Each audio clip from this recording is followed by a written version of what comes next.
And I would like to open the May Ordinary Council meeting at 5 p.m.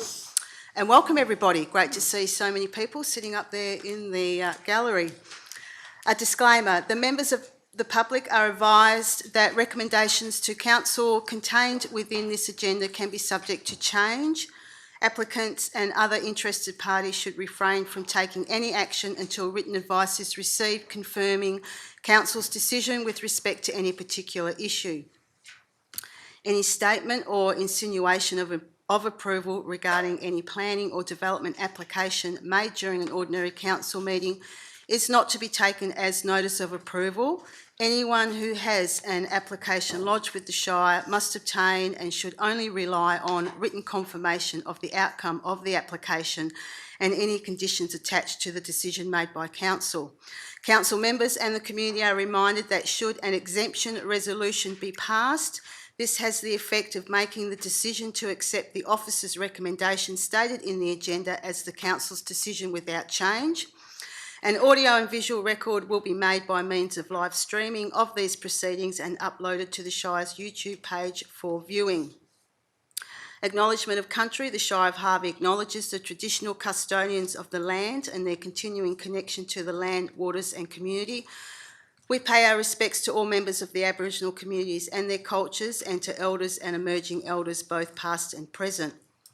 Procedural motion, I put forward that Council suspend Standing Orders Part 8, Clause 8.5, members to indicate their intention to speak and to rise when speaking to allow members to remain seated when speaking in order to approve the quality of the audio recording of the meeting. Do I have a seconder? Councillor Coleman.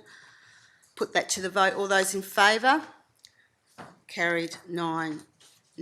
Thank you. Records of apologies and leave of absence. I have received apologies from Councillor Carboni. Leave of absence is nil. Applications for leave of absence. Councillors, are there any applications for leave of absence? Nil. Thank you. Declarations of members and officers' personal interest are up on the screen. Are there any additional ones, councillors?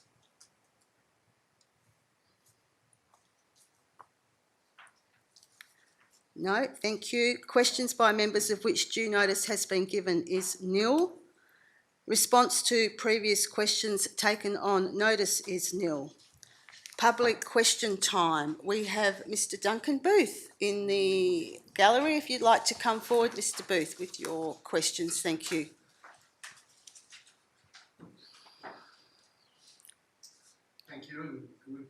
Thank you and good afternoon to everyone. Hello to the viewers at home. I've got a few questions here. Unfortunately, I couldn't make it to the last council meeting, so... Mr. Booth, can I just ask how many questions you have, please? I've got about 6 or 7, but I don't mind just as many as you can possibly get through. I'd be happy to. I have a few deputations this afternoon, Mr. Booth. So our standing orders is for 2. I'm happy to give you 3 at this stage. Thank you. Beautiful. Thank you very much. With AI at a critical global inflection point, transforming industries and workplace efficiencies worldwide, what plans do the Harvey Shire have put in place to integrate AI agents, which is software that autonomously handles tasks, into our workforce capabilities?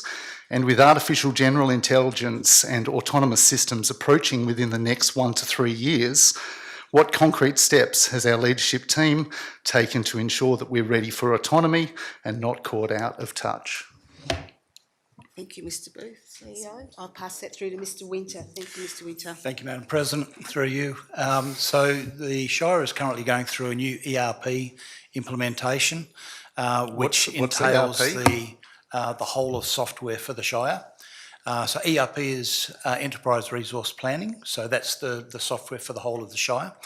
As part of that, the software that we're going to is integrating as part of their, for example, their records management, different arms, AI ability. So that will come into that in due course. In relation to what we currently engage with AI, we do have staff that use AI in a simple sense at the moment for checking different things.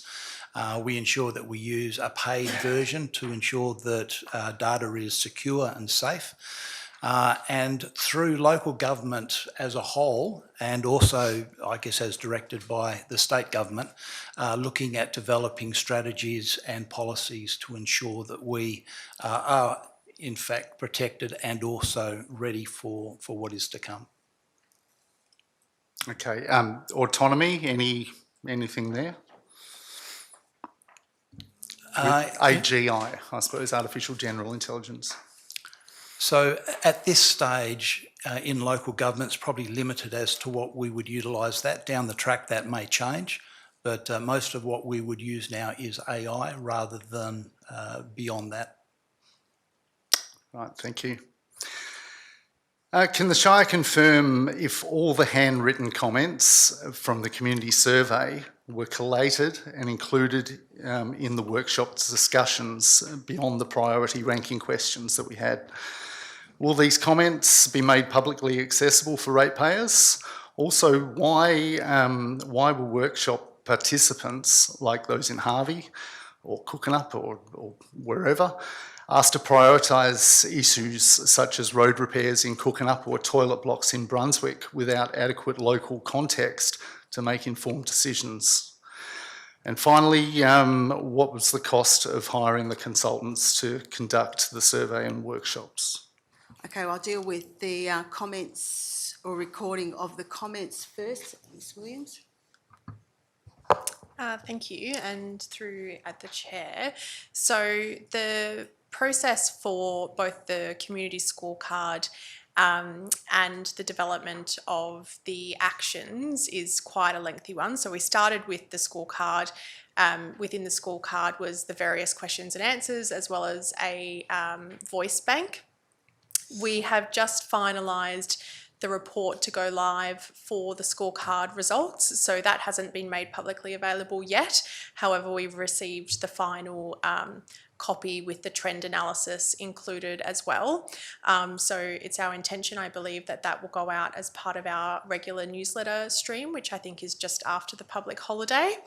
In terms of the relevance of the scorecard in each of the individual groups, the council plan covers the whole of the Shire. So whilst there are individual places, we really want feedback from our residents on each of the localities generally. But what we did in the workshop sessions was get the feedback from a locality basis, and that will help us inform the priorities for those areas. So within the newsletter, which will be coming out in about a week's time, we'll also tell the community what the workshops said were priorities for their area. So if, say, Cookinup valued roads and footpaths, we'll be able to release that information as well. As you can imagine, it's a lot of data entry. We've had a couple of hundred people attend the workshops after the scorecard, and so my team's busily putting in those priorities. I think it was 1 to 4 for each of the objective areas. So as soon as that work's done, it'll go into the information that's delivered to the public next week. So did I understand correctly that you were saying from the different areas they had more weighting as far as their priority listing goes? So the Harvey group talking about a Cookinup road or a toilet block or whatever in Brunswick, does the Brunswick community group, that workshop, does that have more weight as far as the Brunswick toilet block goes, or no, equal weighting across everything? No, through the chair, what we're trying to do is assess the priorities per place as well as priorities over the Shire. So I wouldn't say that any community had more weight in assessing Shire priorities than another, but what we do want to understand is for each of the particular places what they held the highest value in. Okay. Yeah. And the handwritten comments, because the initial survey was, agree, fully agree, or fully disagree, or however it was said. There was a comment section as well for, any other comments. And so people would have written comments down. So are they going to be accessible? So within the scorecard report, common themes and voices are collected together, so they will be within the scorecard report. I think there was 100,000 words written by the community, and some of them may contain information that we shouldn't make publicly available, but certainly within the scorecard are any of the items that were commonly referred to in the voice bank. So our consultant has collected those together. The Shire does have access to the voice bank, but whether there's personally identifiable information in there, things that we can't, blanketly make available, it would take a lot of work for us to go through that. So I would suggest that we would only put what the consultant had flagged as being similar into the report and trends, yeah. Okay, so they won't be accessible? Not at this stage, no. Okay, there's good use for AI. It doesn't take AI very long to read stuff. And the cost of the Sure. process? So the cost was in the mid-year budget review. I think it's around, and I don't have the budget right in front of me, but it was about $60,000, noting that includes the complete mail out for the scorecard, all of our data analysis, and all of the workshops that we've had with the community as well. Okay, thank you. And my final question, I was here a couple of months ago, unfortunately couldn't make it to the last meeting, but I was talking about the information bay out on the highway, just opposite the Vibe. And I actually sat out there during the Easter long weekend. I sat there for 3 hours and watched more than 300 cars, counted them up. Fortunately, I haven't got the numbers here, but it was over 300 vehicles drove past, and not one of them pulled into the information bay, in that time. And it was the classic time for the odd long weekend people, the Easter people, to be driving past. On your website, and unfortunately I haven't got it written, but you may be familiar with that graphic. It says the Harvey and Binning Up information bays are completed. So the fact that there are, being an information bay, being off the road by 35 metres into a car park, there's little or no chance that anybody driving along the highway would know that was an information bay, because there is no sign saying information bay coming up in a kilometre or whatever, 500 metres. Nothing like that. So is this true that is the view of the Shire, that information bay has been completed? As scheduled and planned, yes, that information bay is completed on the highway, as is the one in Bingy Up. But I'll take your feedback and we'll feed that back through to the economic development team. Okay, what's the step from there? How do I get information about that development? Whatever comes out of it. Sorry, I'm unsure of the question there. So when you go back to the development team, how does that? How can I find out? Is that public information on the result of that, or? Look, we'll discuss that with the team. Obviously, you've had the feedback in regards to people driving past, and so I'll feed that back to the team in regards to any improvements that could be made in regards to signage directing into the bay. As you've been advised previously, it's a main roads road, and any signage that is adjacent to the roadway needs their approval. So that will be something that we'll need to consider. Okay, thank you. Thank you, Mr. Booth.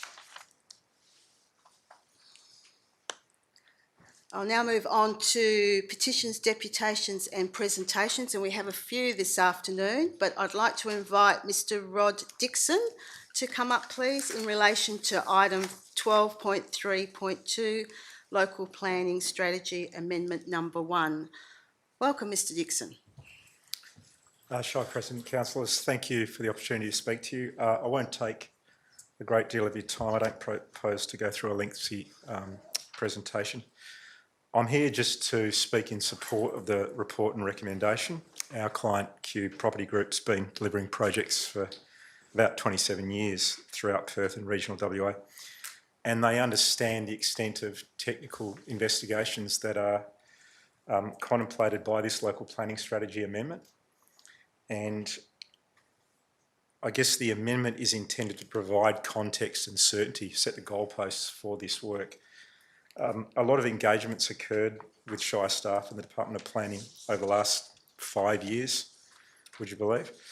And we realise that there are a number of, in particular, environmental and coastal considerations for the site, but equally to leave the land, we would say, in a general farming zone, which really doesn't suit the best possible use of the property. It's probably not ideal. It's subject to uncontrolled four-wheel driving and motocross driving as well. So we'd like the opportunity with those goalposts in place to undertake the investigations. We appreciate there's some fair bit of work to do, but with your support tonight, we'd like to be able to do that. So thank you very much. Thank you, Mr Dixon. Are there any questions, councillors? No? Thank you very much. Thank you.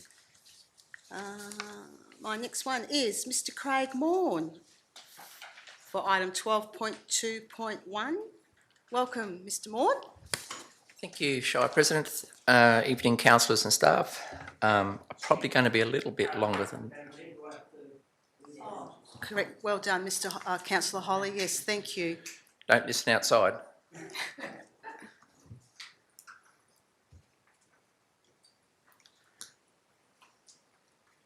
We're good? Thank you, Mr Morn. Yep. Evening, councillors. Yeah, thanks for the time here. 12.2.1, to speak to the recommendation. It's got 4 parts. So this deputation, pardon me. I'm representing the advisory group, the Harvey Recreation Centre Advisory Group, and take this opportunity to speak on behalf of this item. It also includes the deputation that we made in our submission submitted last week in relation to what was agenda item 5.2.1. But with respect to proposed recommendation, which is part 1 and 2, the advisory group once again congratulates the Shire to meet the long-standing challenge to drain the rec ground to an acceptable standard that can be used for 12 months of the year, leaving a positive legacy that benefits the entire community for many years. Now, the checking mechanism or the 2-step process included in the current recommendation was, to our understanding, recognition that draining the rec ground has significant challenges and was considered prudent to first ensure that the drainage solution works as intended, before spending money undertaking other works, including playing field optimisation. That was our understanding of that 2-step process. However, where council has advised that the drainage solution will work, well, the advisory committee understands clearly that there are efficiencies there to reduce costs, to minimise the disruption, if the project was delivered as a combined project that takes into account the optimal field layout. So that was just my comment about 1 and 2. With respect to the proposed recommendation, there's an absence of an impact statement, and my recollection that this was generically discussed at last week's meeting. The advisory group requests that the proposed recommendation includes a user group impact statement. Football and cricket and the Ag Society are significantly impacted by this project, where they are to play their sport, hold their event whilst the rec ground is decommissioned. What lead time, what arrangements been put in place to manage the transition so that these clubs remain functional during this period? Similarly for the Ag Society with respect to the Harvey show. The Rec Centre ourselves, as the advisory group, with respect to the boundary, is also impacted and needs to understand the impacts of decommissioning and incorporating new uses such as soccer. The advisory group requests the recommendation is worded such that it includes an impact statement that forms part of the report as per part 4. With respect to the proposed recommendation part 3, a straightforward one firstly. It recommends further engagement to the rec ground user groups. So we seek your confirmation that the advisory group is a rec ground user group with respect to this agenda item. The more detailed one is the playing space optimisation. So the advisory group believes the playing field layout must also provide a positive enduring legacy for future generations. Let's get this right so all user groups can co-locate and maximise the benefits of a drained rec ground. Consistent with previous submissions, the advisory group's view is a separation of ovals option as a preferred field layout has had a very good hearing to date, and we request this approach is rated low priority for the following reasons. Our group, when previously the management committee, drove the concept of the boundary from its inception to completion and operation. We engage with user groups that do not have a home and included clubs that are indoor sports, outdoor sports, winter sports, summer sports.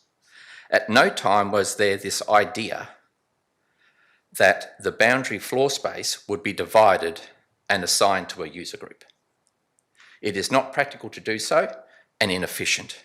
A multi-user shared approach was taken. The rec ground is not a greenfield blank canvas. So the advisory group is saying that a similar approach be taken with the rec ground field layout to work within the constraints and to maximise the existing infrastructure, such as the Bulls club rooms, the change rooms, the grandstand, the boundary, the lights, and what new infrastructure can be added because of the drainage works. We suggest the layout should have the football oval located to maximise the use of their club and change room facilities. Similarly, the turf wicket, which is located outside the football oval playing area currently and has been for the past 27 years, be placed in a location that maximises the use of the boundary facilities. Anything other than being the centrepiece for the town is not maximising our $2 million investment in the boundary. Similarly, we need to be flexible in our approach so that soccer and any other new user maximises the use of the facilities. We need an approach that ensures the Ag Society can make use of all the facilities. As you can see, the rec ground is not just about football or a cricket oval. It is so much more, and not to be drawn into carving up the rec ground based on separate football oval from a cricket oval. That's one reason to make it a low priority. There's a few. The next one, the strategic plan itself does not specify separation of ovals to be the optimal layout. There is no supporting evidence, and that an assumption may have been made that this was the case. Concurrent play. This agenda item, 12.2.1 and the previous one last week, refers to concurrent play between cricket and football. This poses, in our view, safety risks and potential liability issues. Picture cricket balls and footballs crossing into other playing areas where the players and umpires have no warning. That's what we see as contemplated here.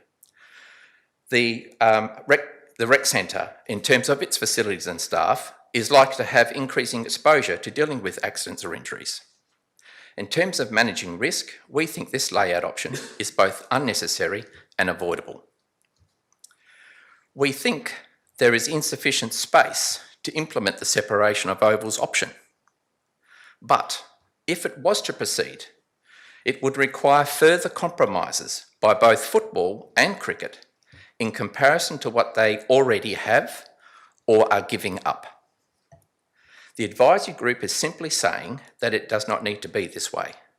A multi-user shared approach ought to have the sweet spot that also maximises the existing infrastructure that we have in place. We think it is inconsistent to separate football, a winter sport, and cricket, a summer sport in terms of ovals, while requiring soccer, a winter sport, and cricket, a summer sport, to share the same oval space. We think it is inconsistent that the need for separation of ovals is so there is no need to replace goalposts during overlapping cricket and football seasons. We note that this same situation, replacing fixed soccer goals, will arise with cricket and soccer sharing the same space with overlapping seasons. It doesn't square what problem is it that is trying to be solved. We think the separation of ovals approach, when it boils down, is one that can be resolved by working together and coming up with innovative solutions to overcome overlap of seasons. We think there is an opportunity for a better option, and this is to genuinely come together and work out the field layout on a multi-user shared basis. We think this can provide football to have a regular oval length of 160 odd metres and potentially up to 170 metres for a special event match. Cricket to have the turf wicket and the boundary as the centrepiece for the town, located right in front of their home club rooms. That also allows for an oval size for special event matches. Soccer to be welcomed across and utilise the boundary. Opportunities for the rec centre itself to utilise the ground on an all year round basis. Meet the Ag Society requirements to successfully operate the Harvey show on this pristine new surface, and allow new sports to use the rec ground, use the boundary and any other of our infrastructure. We need a flexible multi-user approach to share the limited playing space and maximising the existing infrastructure without having physical impediments such as oval design or goalposts being a permanent barrier. This field layout option provided to Living Turf in the project brief was not part of the recommendation that Council approved. We, the advisory group, are reaching out to you as councillors, requesting consideration to formally list the separation of ovals option as a low priority, and to encourage user groups to return to you a field layout option on a multi-user shared basis as the priority. Thank you for your time.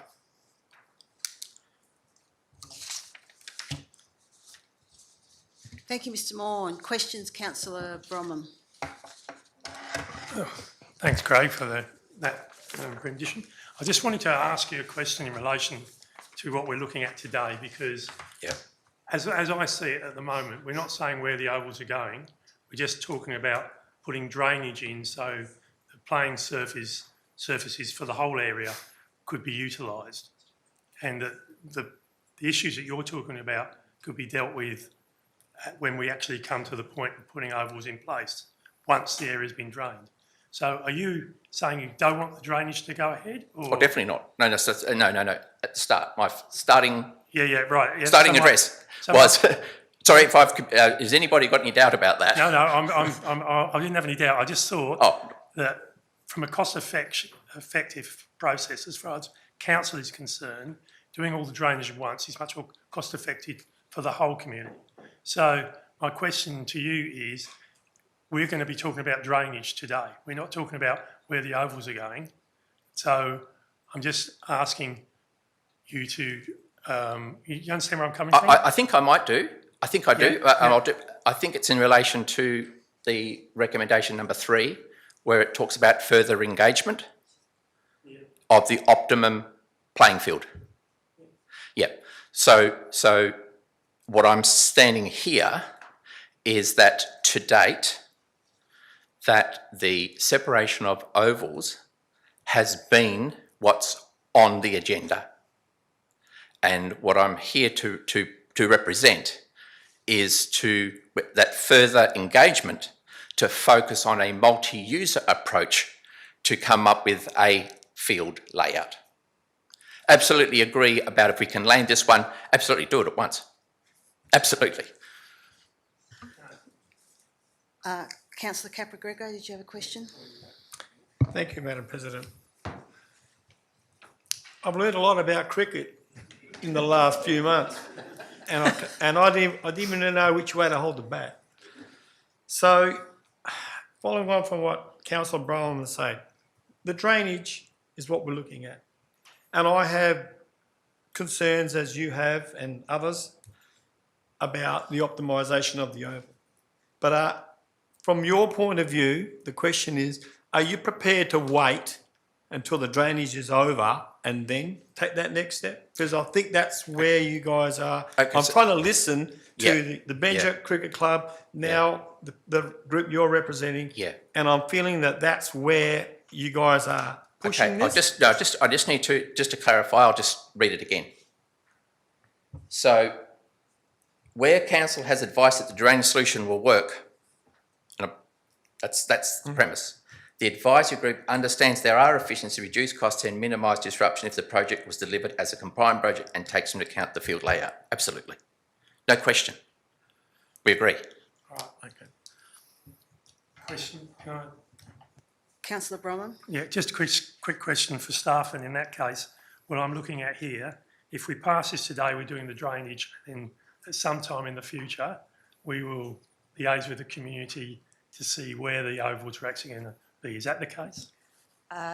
No, the resolution of council is to combine the two for consideration. So it is the drainage and the playing optimisation surface as a combined project. So it is to get that resolution from council, because the previous resolution was to have it as a separate drainage first and then looking at the playing optimisation, whereas now it's going to be combined. But prior to any decisions in regards to the optimisation of the playing surface, to engage with user groups of that facility. And yes, that does include the HRCC advisory group. Yeah. Councillor Crispin? Just a question to staff would be.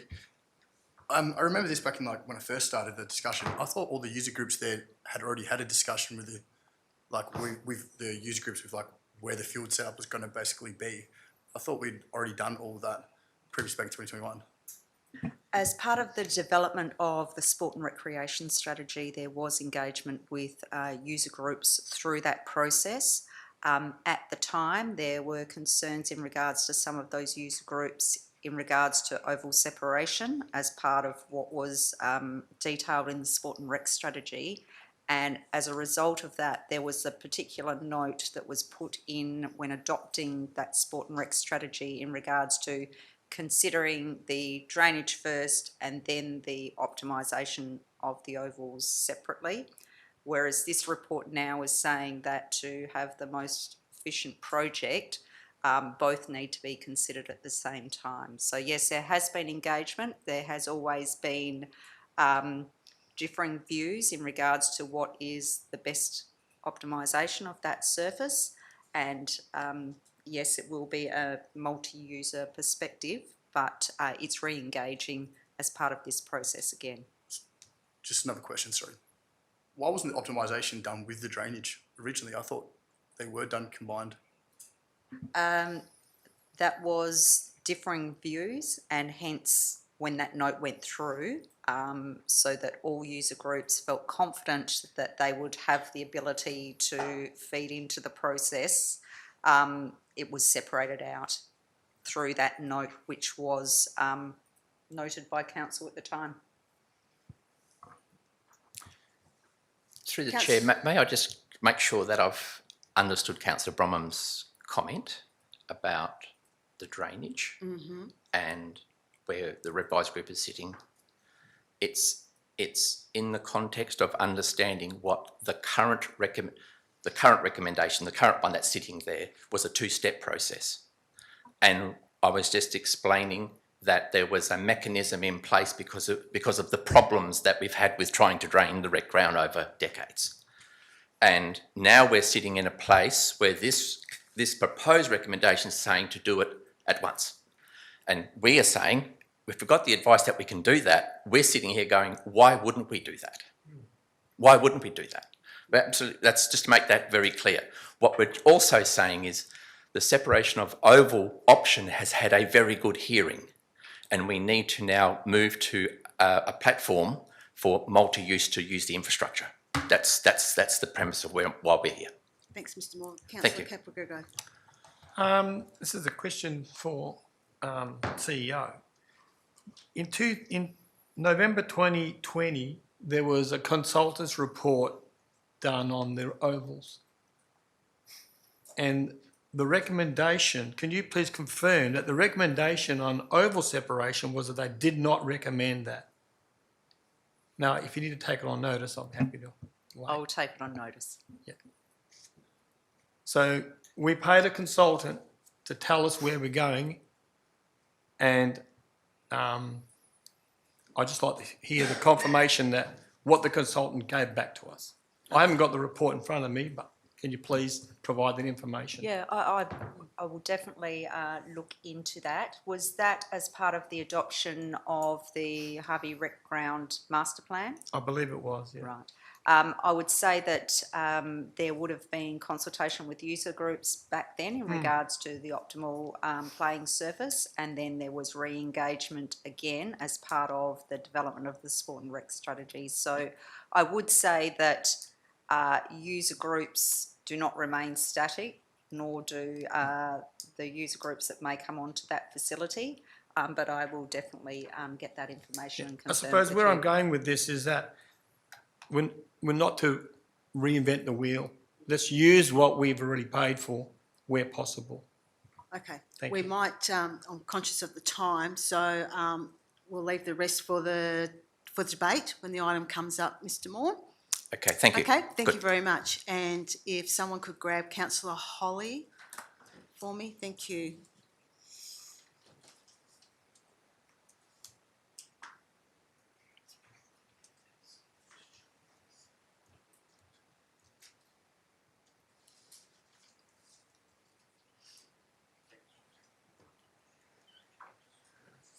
Welcome back, Councillor Holly. I'd like to now invite Mr David Power. Welcome, David. Welcome. Welcome. Thank you for the... That's it. Well, thank you for the opportunity to speak tonight. Hello, Shire President, councillors and staff. I'm here tonight on behalf of the Brunswick Agricultural Society Committee regarding infrastructure grant submitted to the Harvey Shire in early April of 2025. The infrastructure grant was around the proposal of a commercial grade kitchen at the Murray Pickett Members Pavilion at the Brunswick Football Oval. It was noted at the previous meeting not to support the proposal, so I'll just read out that comment. Not supported at this time. There are other facilities that meet this need in the area. Not in Brunswick Recreation Ground Master Plan, therefore has not been prioritised. The Shire's infrastructure and special projects team do not have capacity to lead the project in 2026. The Brunswick Agricultural Society would like to suggest that the Harvey Shire would require minimal capacity to lead this project for the following reasons.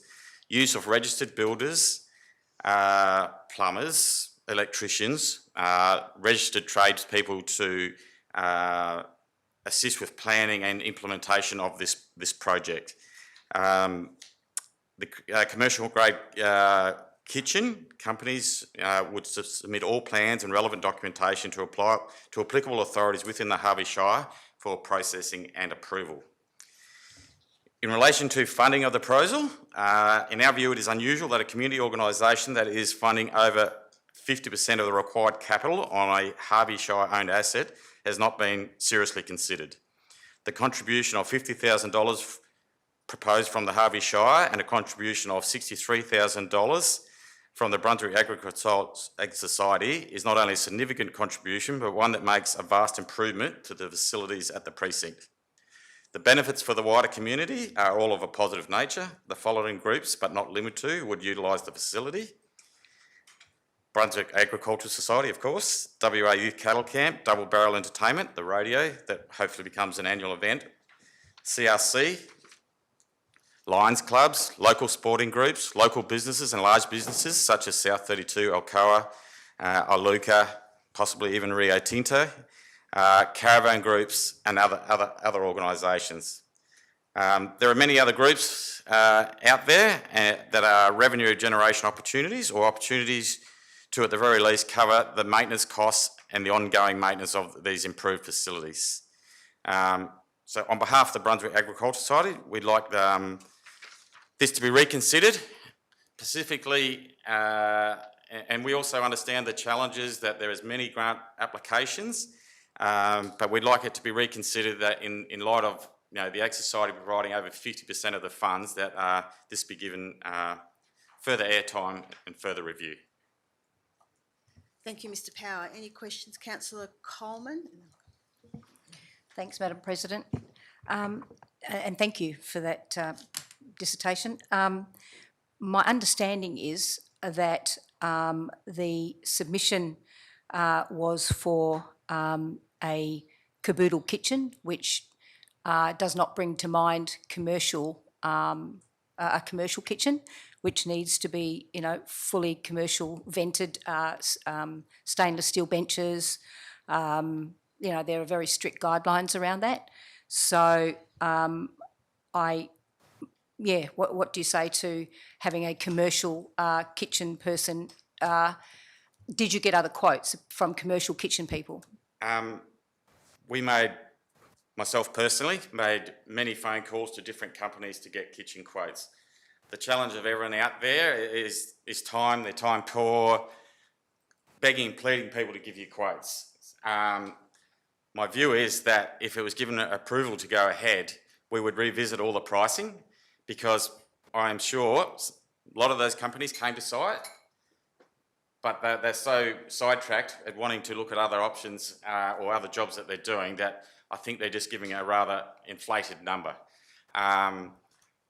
I understand that the quote provided, sorry, I'll rephrase it. I do understand that commercial grade is all stainless steel bench tops and all of that, but I believe within that number we have more than enough room to cater for that. Like there's commercial grade flooring, all the appliances, fat traps or waste traps, included all the complete electrical upgrade of the facility, because it's not supposedly compliant now, according to the electrician that attended site.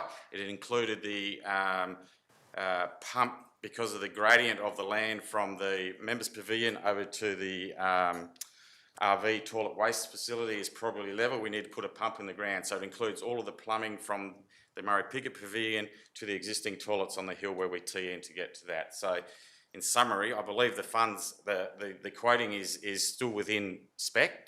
And like I said previously, if it was to be considered, we would revisit, come up with firmer plans, although we already have plans, come up with plans and ensure that those companies are where they need to be. Second question. A question through the chair to staff, if I may.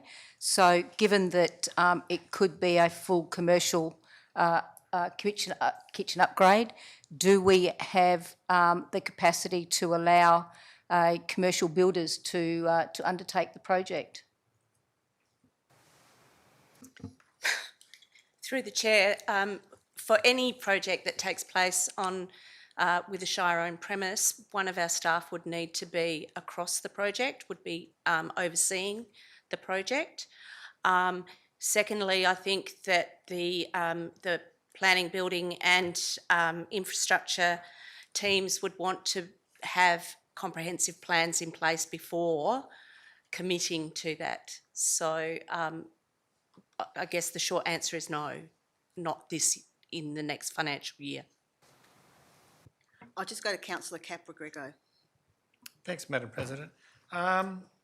Given that the work that the society has done and you plan to use tradies that are all registered, etc., and commercial kitchen, who will project manage the project to ensure that it's done correctly and to the level that if the Shire was going to project manage it, that they would take that amount of diligence? So the answer to that is that the executive of the committee would manage that, and more likely the president of the day would manage that process. There is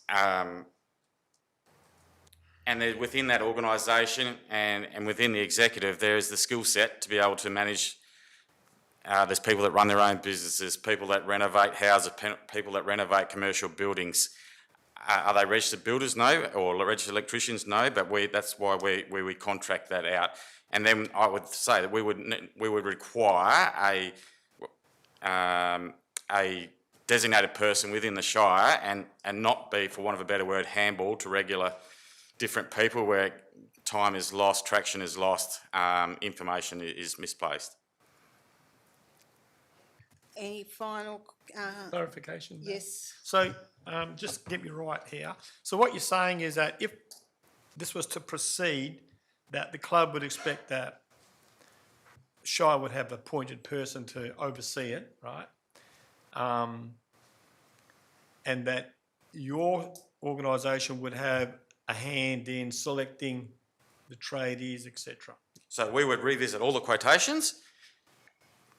Cheap is not always the best, but we would come up what we think is the best fit for the job, compile all of that information. Like we've already done a lot of preliminary work, like drawings on near maps showing where plumbing, pipes, etc. are working. So we would compile all that information, submit it to the Harvey Shire for review and approval process. Thank you. Councillor Coleman, did you have a final question yet? Yeah, again, through the chair, probably to staff. So given that if plans were presented for commercial kitchen with capacity within the budget as stated, is it possible for us to approve subject to the plans being acceptable to the Shire? That's a decision of council. I can't preempt council's decision. If council chose to do that, that would be up to council to agree to. Scott, can I just also, like with this kitchen, like obviously we submitted another grant too for the disabled ablution blocks to go at the Murray Piggott Members Pavilion. Understand it, I think that's in the forward works for 26, 27. So this is a dramatic improvement of that facility. Would we like to have it for this year's show? Absolutely. But we're also realistic that that's, with the demand on suppliers and availability of components, supply of labour, that would be a big ask. But we've got to aim high to see where we go. I'm going to leave the questions for debate. Yeah. Thanks, Mr. Powell. Thank you very much. Okay, Mr. Duncan, would you like to come forward, please? And welcome. No camera, I hope. There you go. I always laugh at people who don't do that, and then I did it wrong myself. Hi, I'm wanting to talk about motion 13, which is the L-friendly motion. I'm assuming most people don't actually know what that really entails, and I'll just give you a quick brief overview. Essentially, there are two types of rat poison that are very common. One is pretty good, the other one is very bad. It's been found in possums, it's been found in Carnaby's cockatoos, it kills pet cats. It's just a very insidious, terrible poison that gets into the environment quite easily. And it's been very nice to know that the Shire is already doing most of the things that it should be doing when it comes to this poison, that they're not using it, that they are limiting its use when it has to be used. And doing the L-friendly movement thing essentially just advocates that the Shire is going to say that, yes, we are fully on board with not using this poison, and we want everyone else to be, because we want to try and limit the use, if that makes sense. But basically, they're limiting the use of second generation rodenticides, anticoagulant rodenticides in the Shire, moving on to poisons that are better for the environment and better for owls, and therefore not killing owls, if that makes sense. Yeah. Deputations are hard. I'm sorry, everyone.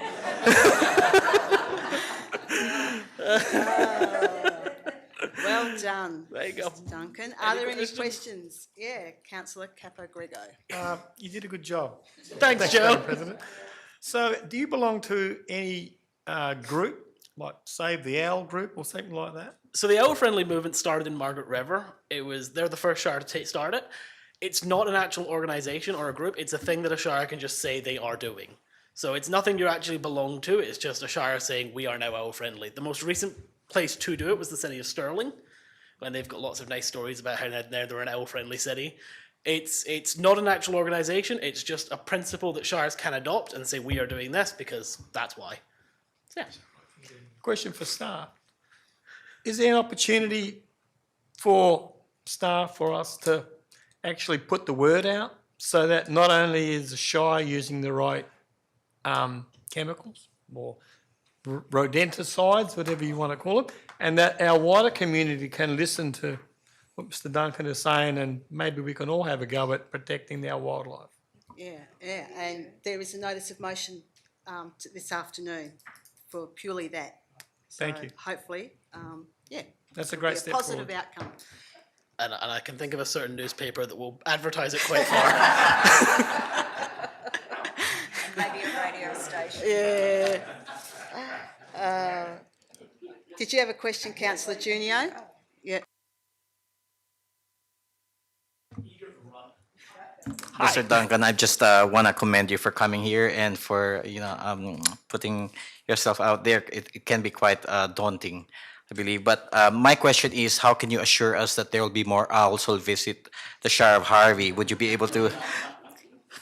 Well, there won't be more owls that visit. There'll hopefully be more owls that live in the Shire. As it is, owls are decreasing in numbers, so there's no guarantee, because all you want to do is make sure they're going up in numbers. And this is just a big step to do that, because it is. Second generation poisons are one of the leading causes for owls declining. So having action on it will help hopefully bring their populations up.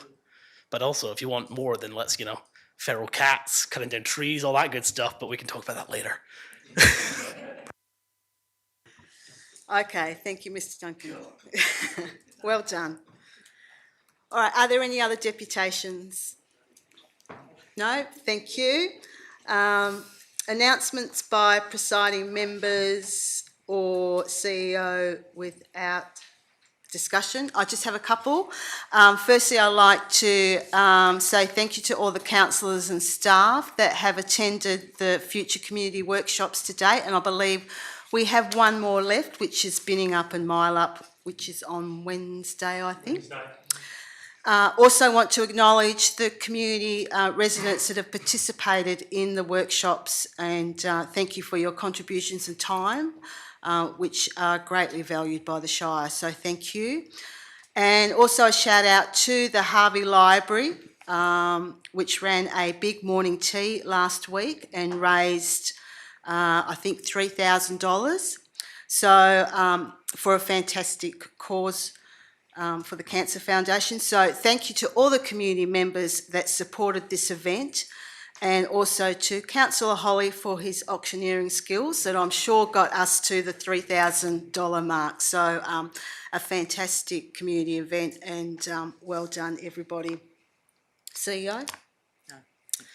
All right, we will move on to confirmation of minutes. So, councillors, I have minutes from the ordinary council meeting held on the 22nd of April as printed, to be confirmed as true and correct record. Do I have a mover? Councillor Holly. A seconder? Councillor Hitchcock. Any discussion around the minutes, councillors? If not, I'll put it to the vote. All those in favour? Carried 9-0. Thank you. Receipts of minutes and recommendations from committees. The first one up is the Local Emergency Management Committee, held on the 10th of March. That the minutes be, as printed, be received. Do I have a mover? Councillor Bromham. A seconder? Councillor Dickinson. Any discussion? Put that to the vote. All those in favour? Carried 9-0. Thank you.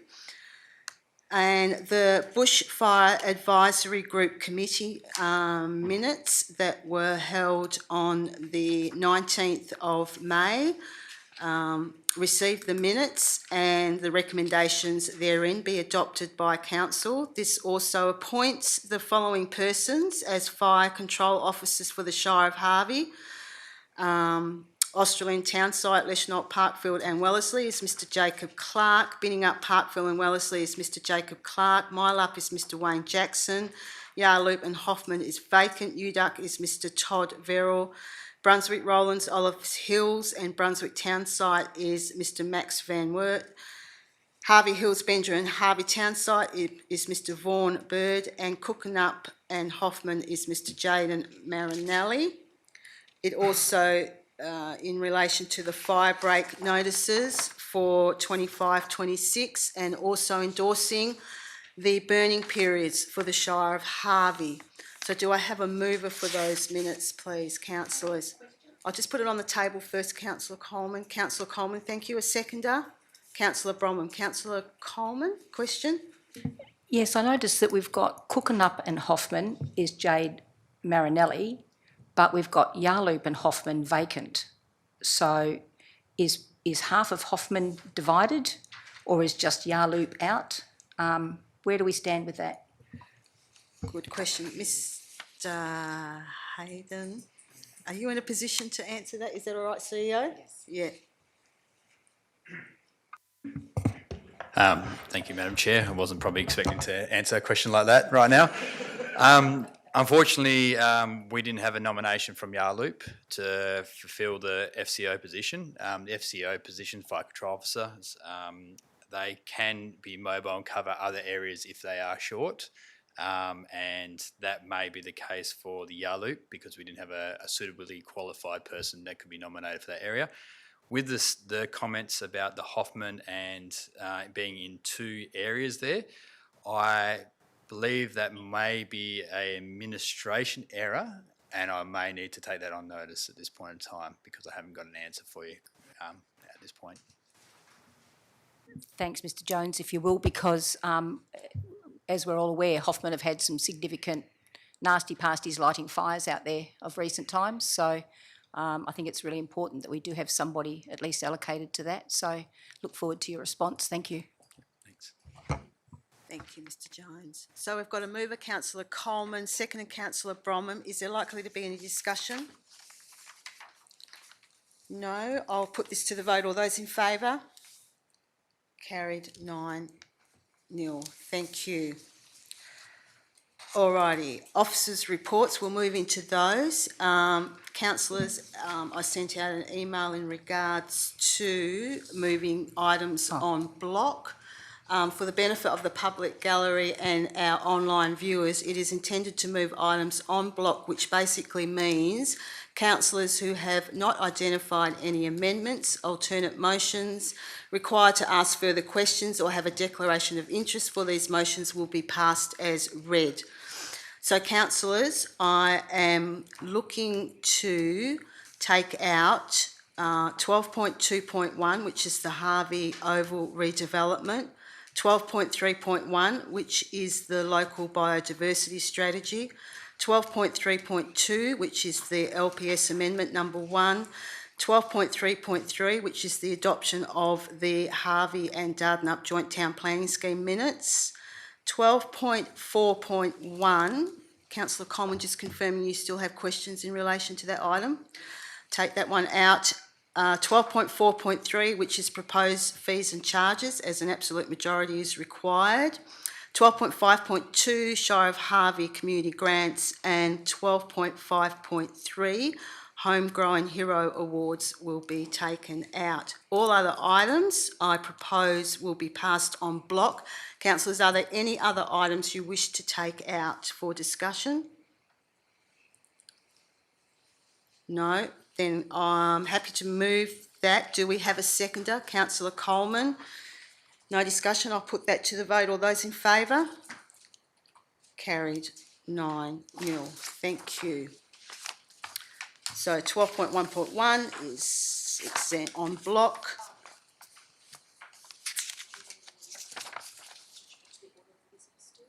I haven't had a motion come through. 12.1.2 is on block. 12.1.3 is on block. 12.1.4 is on block. 12.1.5 is on block. We will now move to infrastructure services, item 12.2.1, which is the Harvey Oval redevelopment. Excuse me, Madam President. Yes. Can I please recommend or move a motion that we bring up after that one, 12.5.2, which is the community grant program, so that people in the gallery can feel free to leave after we've made a decision? Happy to move that. Is there a seconder Thank for you. that one? Councillor Capra-Gregor, any discussion? We'll put that to the vote. All those in favour? Carried 9-0. We will bring item 12.5.2 forward after 12.2.1. Thank you, Councillor Holly.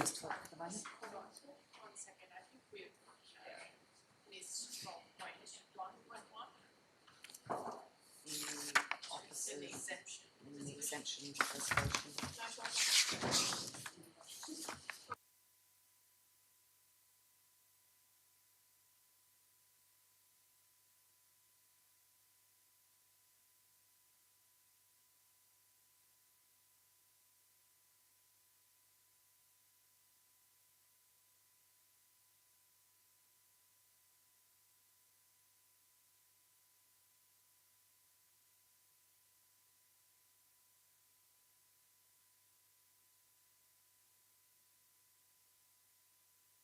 Can I just check who, councillor Capra-Gregor, did you second that motion to bring? Yes, you did. Okay. Yeah, thank you, just confirming.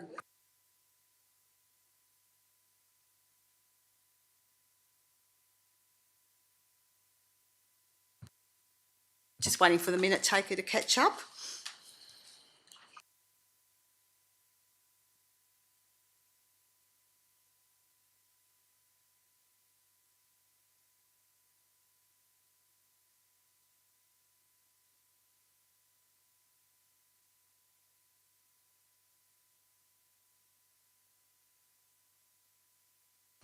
Thank you for your patience. Okay, councillors, we have councillor Holly out of the chambers. So we have an officer's recommendation. Do I have a mover? Councillor Bromham, seconder. Councillor Dickinson. Okay. Councillor Bromham, you wish to speak? One moment. Councillor Bromham, yes, as the mover.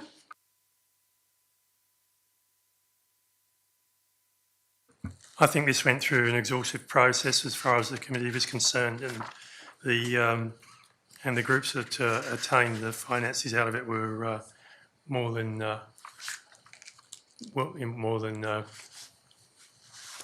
what's the word I'm looking for? No, not a word. Okay. They were more than showed their value for our communities. Councillor Dickinson as the seconder. Yes, thank you. I concur with Councillor Bromham, and I do believe that the user groups will be involved in future consultation as to the optimisation of the layout, which has been a concern for them. So I believe that now I think we have addressed the issues at this stage, so I support this motion.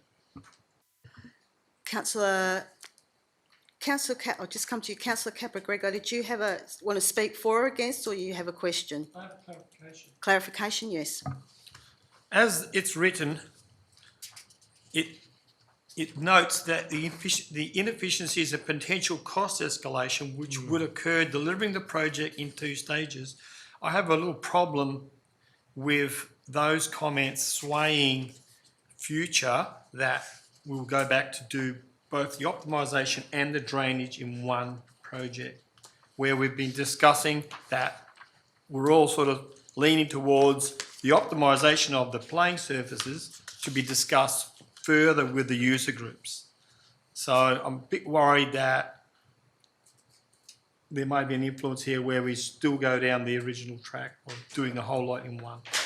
Is there any way we can modify the wording here so that the user groups can feel comfortable that we're focusing on the drainage and not the optimisation of the ovals? Councillor, I would suggest that if you have alternative wording, you can put that one forward. From my reading of it, and as detailed in the report, delivering the design first for the drainage and delivering on the drainage before the oval optimisation. It's been highlighted that it will be inefficient and additional costs. This actually details delivering the project in 2 stages. So I think it makes it clear that it's not actually the consultation, it's actually the delivery of the project, and hence it needs to be combined, as in dot point 3 endorses the implementation of a combined drainage and playing surfaces project and the further engagement with the user groups. But if you're welcome to have a change of wording if that is not clear. I'll let you ponder on that for a minute, and I'll go to Councillor Coleman. Thanks, Madam Are you- President. Question or? I'd like to make an amendment to point 4. Yes. I would suggest that provide a further report to council, including a user impact statement and a multi-user shared layout for endorsement.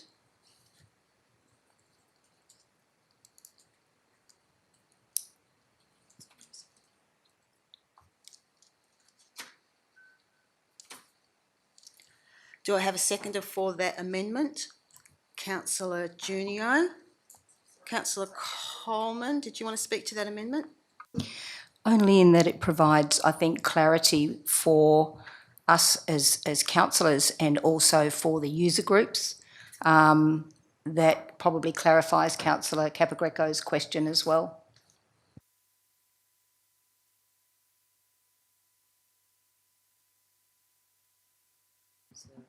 Statement and Would you like me to repeat Multi-user, that? Including a user impact statement. So provide a further report to council, including a user impact statement and a multi-user shared layout for endorsement.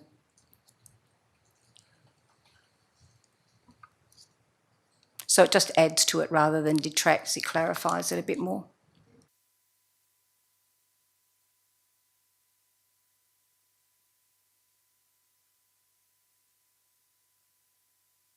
Just seeking clarification, Councillor Coleman, before I go to you, Councillor Junio, using the word shared may give the impression that it will be a shared facility, like there will be overlaps, so maybe take shared out and just keep it as multi-user layout is the recommendation from Yeah, I'd be happy with staff. that. Would you be? I'd be happy with that. Yeah. So it takes out that direction that it has to be That it has to be crossed overlapping. over, shared. Yep, Yep, which is and what we it's a want to avoid. multi-user. Yep, thank you. Multi-user playing field layout. doesn't necessarily need to be sporting. Doesn't have to be sporting, it could be playing field. Are you happy with that, Councillor Coleman? Just a multi-user layout for endorsement. Yeah. All right, Councillor Junio, seconder for that amendment? Yes, I think there have been concerns about the layout of the recreation ground, so I think this would be a good amendment to allay those concerns.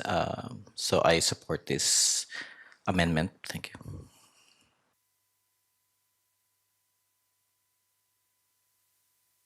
Any speakers for the amendment? Councillor Capagrego? Yeah, thanks, Madam President. I do speak for it because as councillors, we're all here to listen to what our ratepayers' needs are. And in this case, we've got a facility that is a shared facility. We've got multiple people, sports and organisations utilising this rec ground. So how we interpret the word shared is widely used.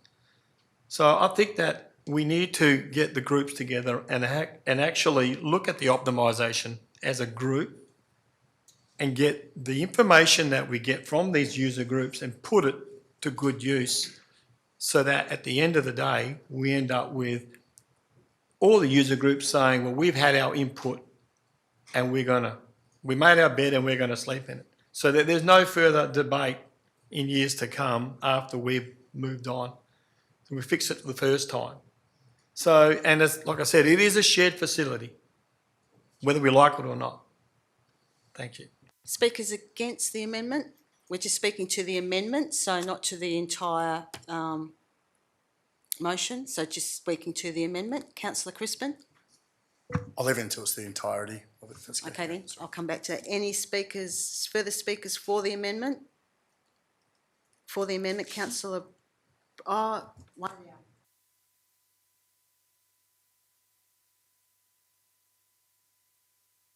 You could, yeah, go ahead, Councillor Bromham. Yeah, look, I mean, my main concern is getting the drainage in place and doing it as cheaply as possible for the ratepayers of the Shire. And as far as if this puts to bed the consultation processes at the end of that to ensure that we get something that the community wants. I'm quite happy to support it. Speaker against? No. Councillor Coleman, do you want to? Okay, we'll put this amendment to the vote. All those in favour? Against? 2 against. 7-2. 6-2. Oh, Councillor Holly's out. He's spending most of this meeting outdoors, isn't he? 6-2. Okay, so we will now go back. That will make part of the motion now. No, we haven't finished yet. No, sorry. Councillor Holly. We're not finished.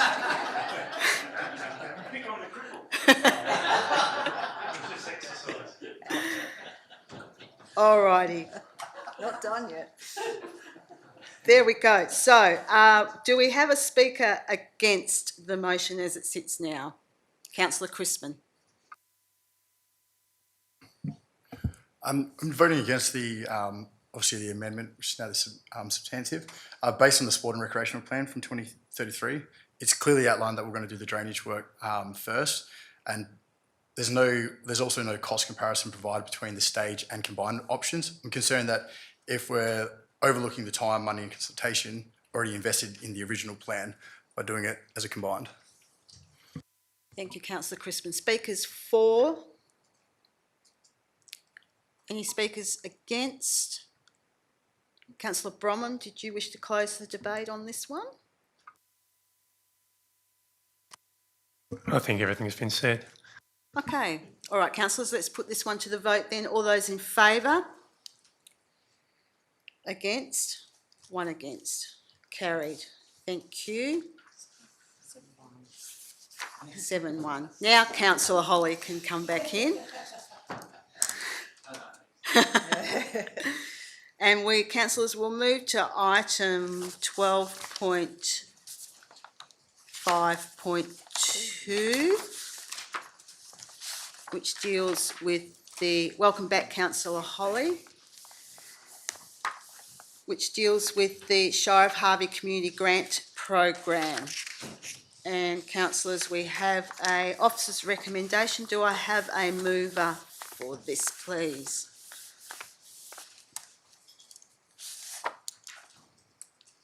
Councillor Bromham, a seconder. Councillor Capagrego. Councillor Bromham. Yeah, most of the groups here are aid our communities throughout the Shire, and I think the committee that put this in place has certainly done a good job in providing us with an overall layer for all our community groups throughout the Shire in relation to funding.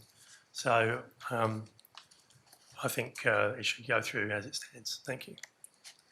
Thank you, Councillor Bromham. Councillor Capagrego? No comment, Madam President. Okay. Councillor Zarolis, Councillor Coleman. Thanks, Madam President. I'd like to move an amendment, please, to the infrastructure grant that the Brunswick Agricultural Society be approved subject to resubmitted plans acceptable to the Shire.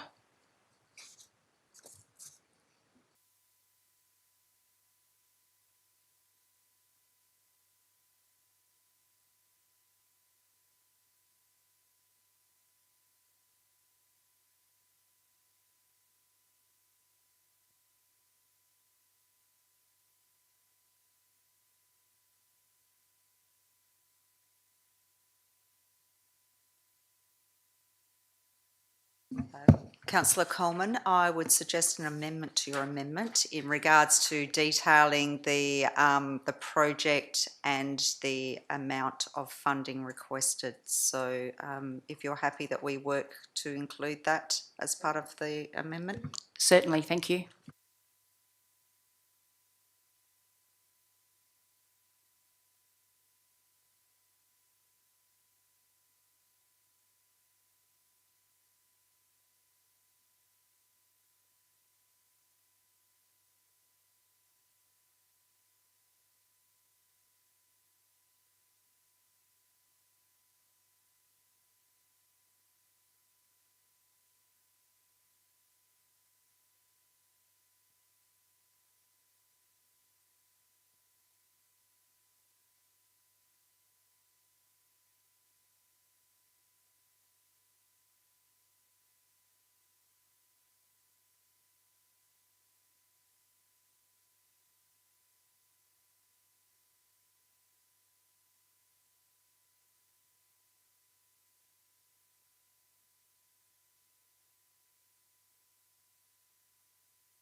And councillor Coleman, your approval to remove the word acceptable to the Shire to acceptable to the Chief Executive Officer. Yeah, happy with that? Thank you.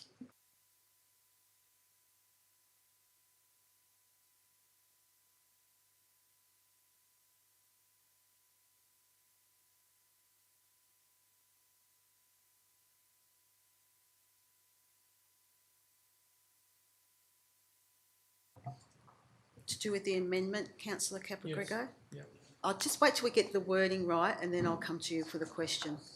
I just got to get a seconder first and then...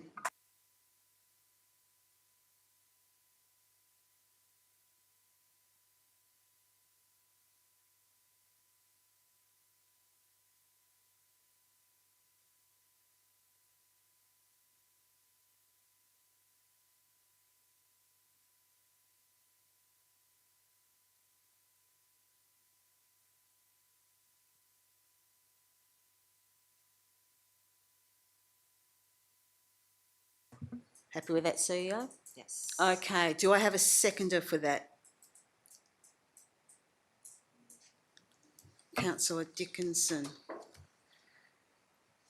Okay, councillor Caprigrego, I'll get your question and then I'll go to you, councillor Coleman. My question is, for the Brunswick Agricultural Society, how close are they to submitting another lot of plans? For them to get the funding and we asking them to submit plans, how long would it take them and how close are they to getting that submission? Now, Mr. Power, if you're happy to step forward and answer that question, thank you. I'm going to be totally realistic with my own personal business commitments. It's going to be a 4 to 5 week process for me to meet, greet, get them to really go through everything with a fine tooth comb. So I'm saying at least 4 to 5 weeks before I can come back with a reasonable submission. Thank you, Mr. Power. Just a follow-up question. Follow-up question? So if the group can get the stuff done in 4 to 5 weeks, does that interfere with the option of still getting the grant through, or will that delay the grant? Through the chair, this is the approval tonight would mean that the grant is included in the draft budget for council's consideration, which is not due to be adopted until July. Okay, thank you. I just didn't want to jeopardise the option of getting the grant, that's all. Thank you. Thank you for the clarification. Have you got a question, councillor Dickinson? Yeah. I would just like to seek clarification, and I'm just noting of the comments that have been made tonight in the presentation by the President of the Brunswick Ag Society. If the resubmitted plans do not meet that budget, then where would there any budget shortfall be presented from? And does that have approval from the Brunswick Ag Society Committee? Subject, if there was to be a shortfall, subject to approval from the Brunswick Agricultural Committee, that shortfall would have to be made by the Brunswick Ag Society.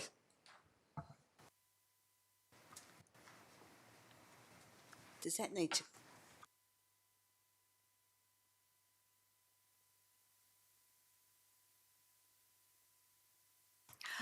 Councillor Coleman, to your amendment, if you wish to speak. Thanks, Madam President. The commercial kitchen, I mean, this we're trying to attract, as a Shire, we're promoting this venue for ongoing events, large events. We're trying to attract, bigger and more events, annual events. I think an upgrade to the kitchen is warranted. I do understand the process that it's going to be July till the budget may or may not be adopted. Thereafter, it'll be somewhat probably August or thereabouts before organisations are advised of successful or unsuccessful funding. It's unlikely to start the process till probably September, October. So I think that there's some lead time in there. But I think it's a Shire facility. There are not many organisations that are prepared to put in more than what the Shire is asking, or the grant availability for a Shire facility. So I commend them on their acceptance or willingness to put that amount of money in. And I think that we can only benefit as we go forward with events at the Agricultural Society. Councillor Dickinson, seconder.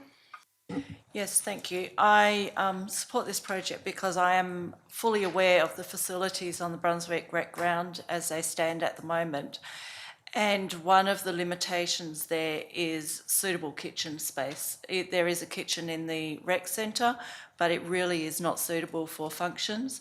There is a kitchen area in the selling complex. Again, it is not suitable for functions. So the only kitchen currently that would suit for functions is in the HBL club rooms. And we have already occurrences where there's functions happening in the footy club rooms. So therefore that kitchen is not available to community organisations or other users of the grounds. And so I think that this is a needed facility to have another commercial grade kitchen on the sites of the Brunswick Rec Grounds for events to be able to be held concurrently. Thank you. Speakers against the amendment? Councillor Bromham. Thank you, through the chair. Although I support the idea, I do not support this at this time for these following reasons. Okay, there's been no really concise business plan put forward, and we're talking about complex contractual organisation in relation to the types of trades that would be required and the staff time that this would take, given we know that our staff at this time are under pressure as it is with the delivery of projects we already have. We also know that funding is tight in our budget and this would put extra strain.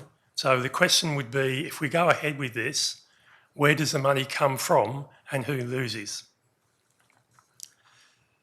Now, when we talk about contractual complexity, we're talking about staff time in relation to sections 47 and 49 of the Work Health and Safety Act in relation to their coordination and control and cooperation responsibilities.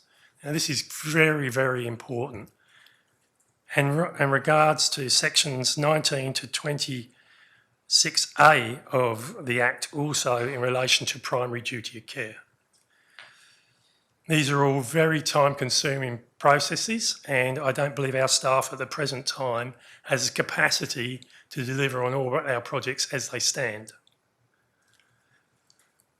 Not to mention that the facility itself is owned by the Shire, and therefore any shortfall or issues with drainage or piping or power above what has been delivered would become our responsibility. Now, we've gone down this track before, and we know that if we don't have a really good plan to start with, then we are really putting ourselves in a place where failure is certainly possible.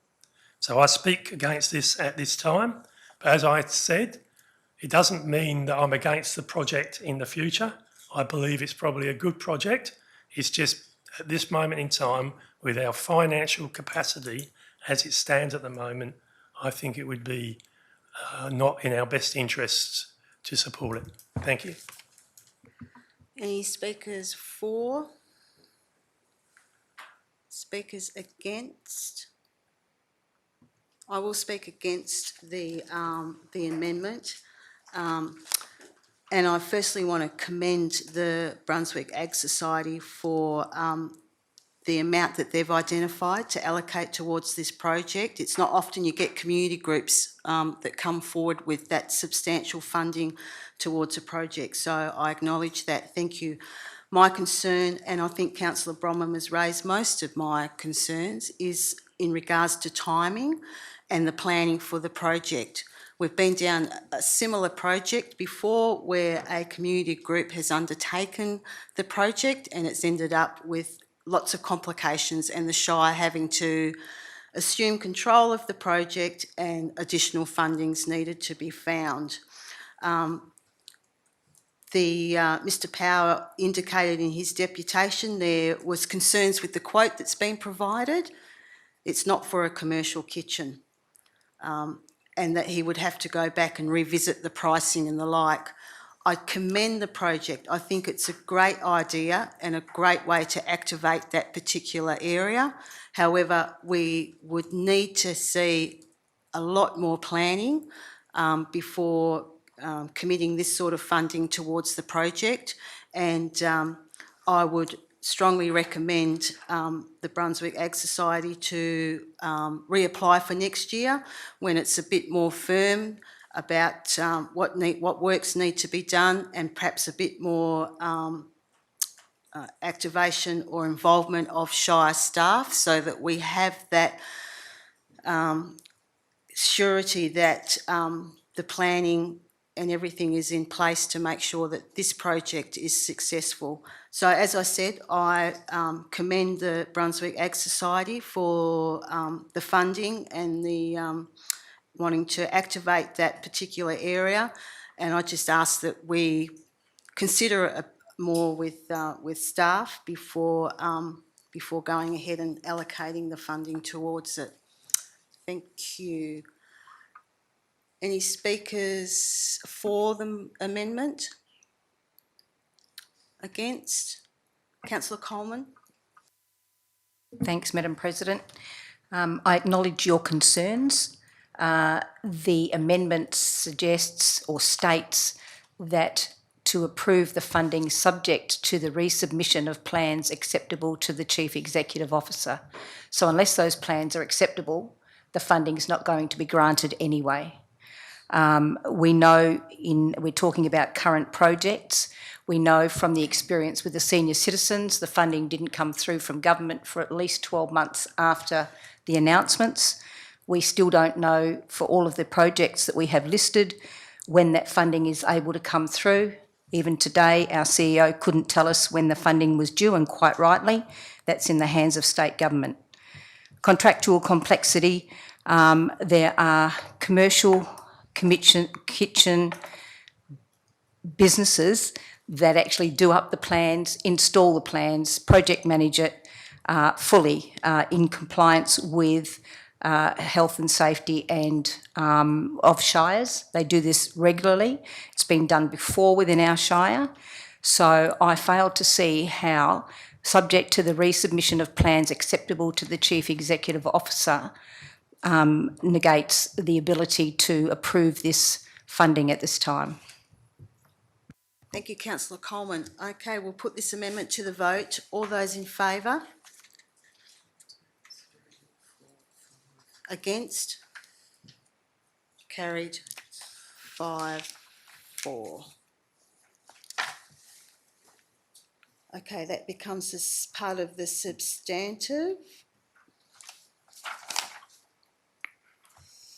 All right. Any more speakers for the recommendation? Against? Okay, Councillor Bromham, you move the one. Do you want to close the debate? Thank you, Madam Chairman. Look, all these groups do fantastic jobs throughout the Shire. I think the committee's done a fantastic job in what they've done, so I'll leave it at that. Thank you. Thank you, Councillor Bromham. Okay, councillors, we'll put this one to the vote. All those in favour? Carried 9-0. Thank you. Okay, we shall go back to our agenda.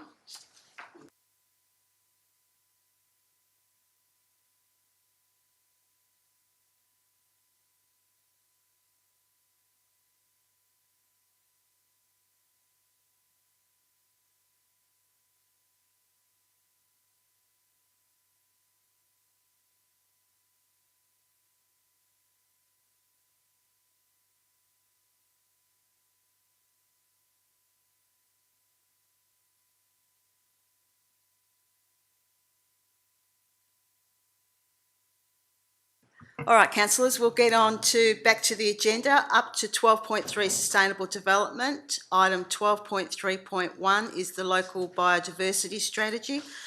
We have a officer's recommendation. Do I have a mover for that? Councillor Coleman, thank you. A seconder? Councillor Bromham. Is there likely to be any discussion? Councillor Coleman, Councillor Bromham? No? Any questions, councillors? Put this one to the vote. All those in favour? Carried 9-0. Thank you. We have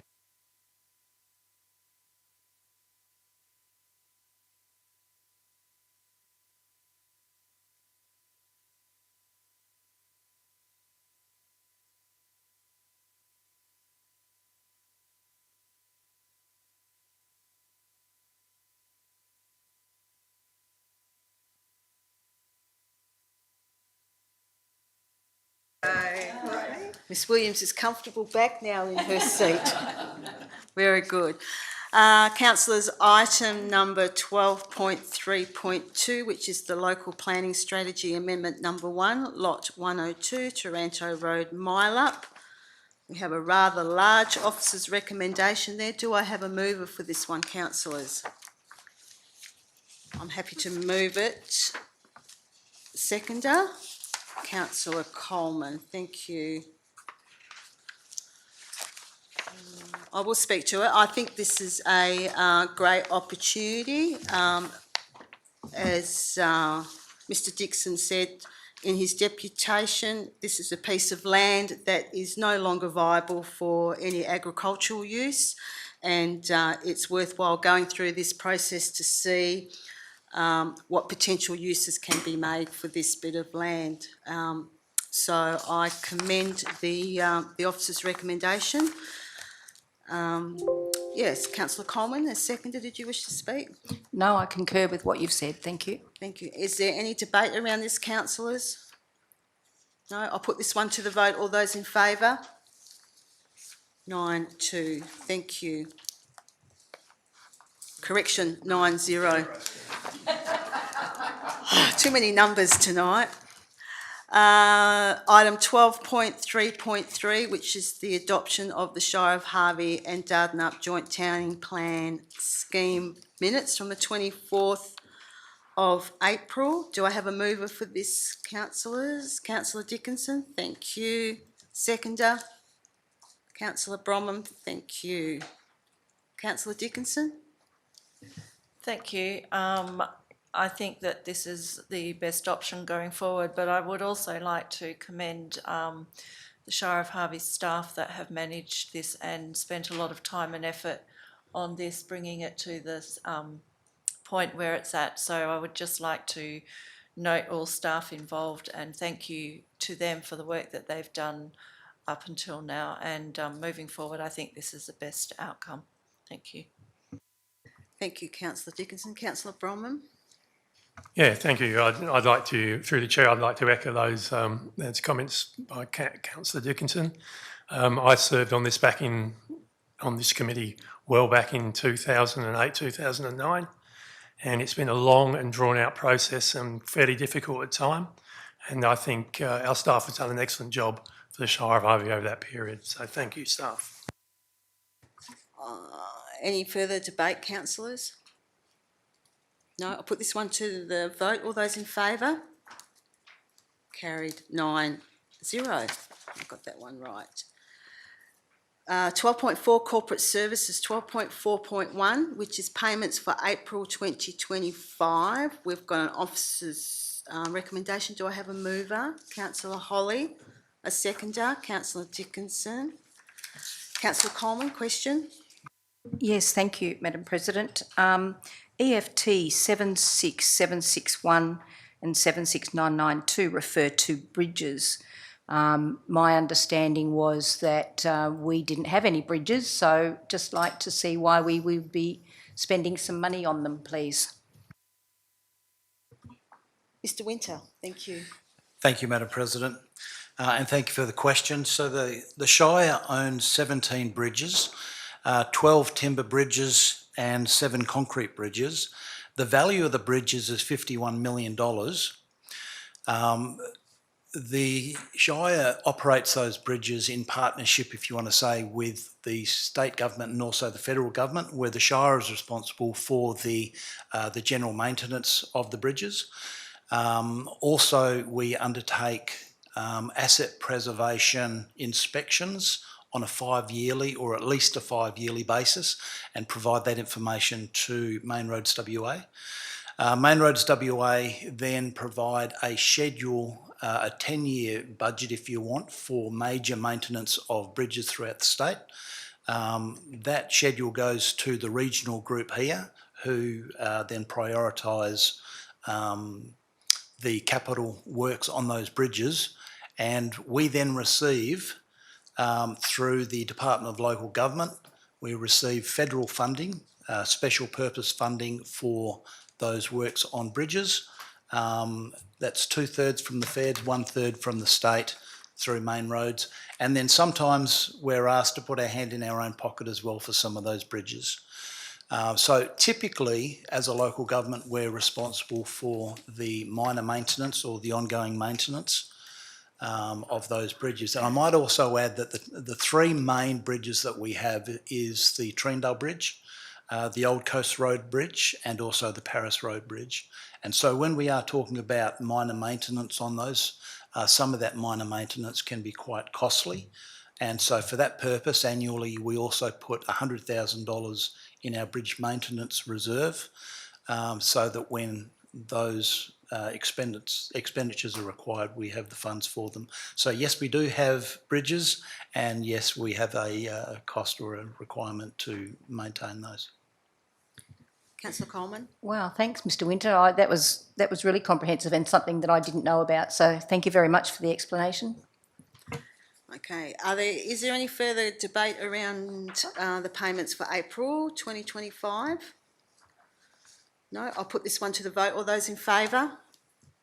Carried 9-0. Thank you. 12.4.2 is on block. 12.4.3, councillors, proposed fees and charges for 25-26. Do I have a mover requiring absolute majority on this one, councillors? Councillor Bromham, thank you. A seconder? Councillor Dickinson, thank you. Councillor Bromham? Thank you, through the chair. We've gone through the fees and charges as a council and have all come to realise that price rises are everywhere, unfortunately, and the new fees and charges really align with those so that we can continue to ensure that the infrastructure the Shire of Harvey has for our communities is well kept and fit for purpose. Thank you, Councillor Bromham. Councillor Dickinson? No further comment, thank you. Any debate, councillors? Questions? No, I'll put this one to the vote. All those in favour? Carried 9-0, absolute majority. Thank you. Community and Lifestyle 12.5.1 is on block. 12.5.2 we've dealt with. Thank you. 12.5.3 is the 2025 Homegrown Heroes Awards. Could I have a mover for this one? Councillor Coleman, thank you. Seconder, Councillor Dickinson. Councillor Coleman, do you wish to speak? No, all good, thank you. Thank you. Councillor Dickinson? Any debate, councillors? Put this to the vote. All those in favour? Carried 9-0. Thank you. All right, we'll move on to elected members' motions, of which previous notice has been given. And please note that Councillor Carboni, due to his absence, has requested that his notice of motion be put forth at the ordinary council meeting to be held in June. I've put forward a notice of motion to deal with the owl-friendly declaration for the Shire. I'm happy, obviously, to move that. Do I have a seconder for this? Thank you, Councillor Junio. I will speak to this, thank you. And thank you, councillor Junio, for seconding this motion. This is quite a simple action that can be undertaken by the Shire, and how apt it is to be presented today for discussion when council has adopted its first biodiversity strategy. We are not the first local government to consider this, and hopefully not the last moving forward. So in short, this notice of motion aims to improve our in-house operations in relation to the management of pests, and just as important, raise the awareness throughout our local businesses and communities of the risks associated with using second-generation anticoagulant rodenticides, and I had to practice that, and the impact on non-target animals. Second-generation rodenticides is indiscriminate, and its eradication of its use will not only be beneficial to owls and birds, but also to many other native animals and our domestic pets. I think Mr. Duncan has shown his passion in regards to this as well, and I thank him for doing the deputation today. And to me, it just makes sense. There's not a large budget needed to implement this, and I strongly encourage councillors to support this motion. Thank you. Councillor Junio as seconder. You've said it quite well, so I'm nothing to add. Thank you. Question, councillor Coleman.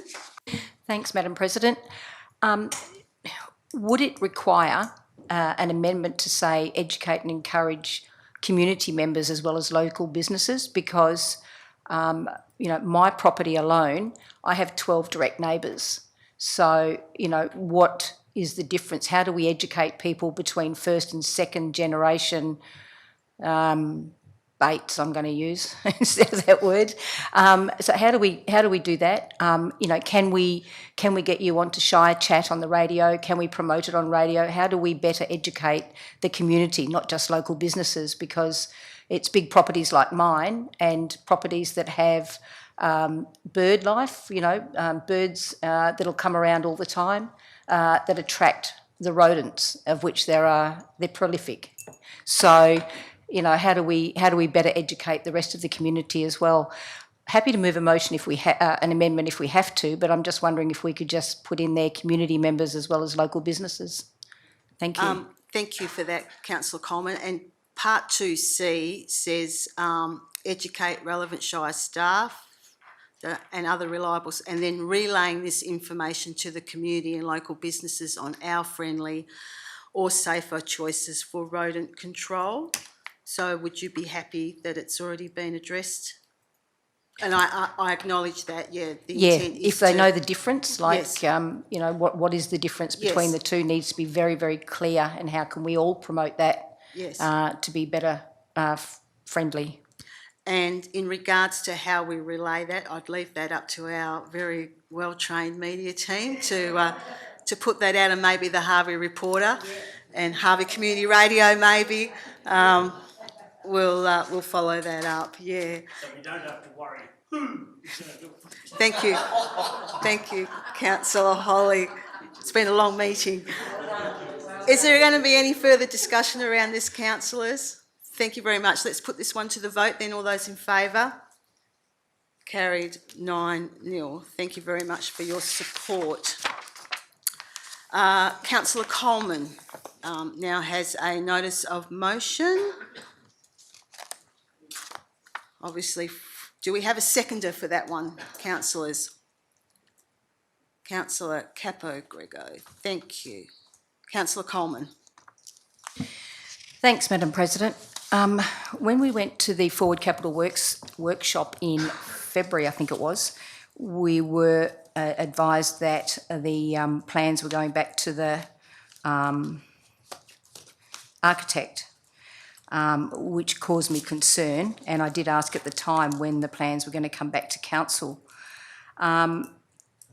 The officer's comments I find in this report are somewhat conflicting. Currently, the business case was provided as part of an updated business case was provided as part of the successful grant submission. So if we didn't incur any extra costs, can I assume that staff updated the business case, in which case may we have a copy, please? The pre-tender design documents are confidential and haven't been uploaded, and even though they're available to us, that suggests that if the pre-tender documents are ready to go and the report describes this as shovel-ready, how is that going to come back to us for review? The officer's comments state that the whole-of-life costing for the Harvey Community Precinct has been provided in the internal report in 2023, but I can't find that anywhere at all in the whole-of-life costings. And then the report goes on to say, the officer's comments go on to say that the business case can provide estimated figures for stage 1, but does not include whole-of-life costings, which will be done at the end of the project. So, councillors, so far we have spent $1.5 million on design, development and documentation.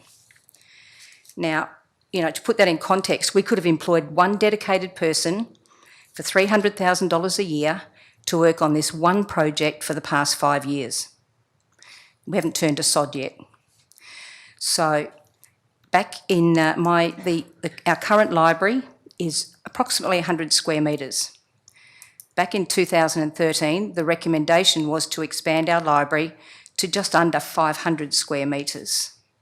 So I ask councillors to have a picture in your head our library just outside there.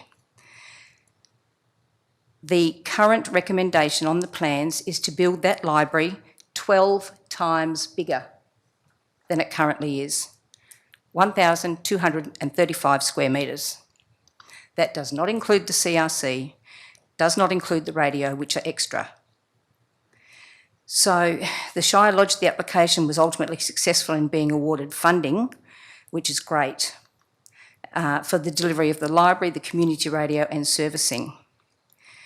The delivery of the stage 1 of what's now being called the mulch, which I think was renamed without council approval, will cost $14.15 million for a 12 times bigger library. What on earth are we going to do with a library 12 times bigger, plus a CRC, plus a radio station? The money that we're using is going to be borrowed, $8 million of it, and I would suggest that there is a better use of the space. If we're going to build something 12 times bigger, which blows my mind, I think that there's a better use of that space. Added to that, we had an atrium within that, and I'd be interested to know how we expect a truck to go in there and fill that atrium with soil, how we're going to water the plants, how we're going to change them over when they die, and again, the whole of life costing of all the glassed areas. We are advised that the report is shovel ready, and yet we will be advised that in the June 2025 Ordinary Council meeting, we can't get some information because it's at various stages of planning and it's difficult to produce the information that I requested at this stage of the project life cycle. So if it's shovel ready and we have an updated business case that was provided as part of the grant submission, I fail to see why we can't get accurate information, including the fact that there is a confidential pre-tender document already ready. So with all of the conflicting advice and a proposed building 12 times bigger than currently in place, I simply ask councillors to support the motion, which is just saying, let's not incur any further costs. Let's get a copy of the latest plans. Let's get a copy of the business plan with whole of life costings and get a detailed costs that are paid and committed for stage 1 thus far.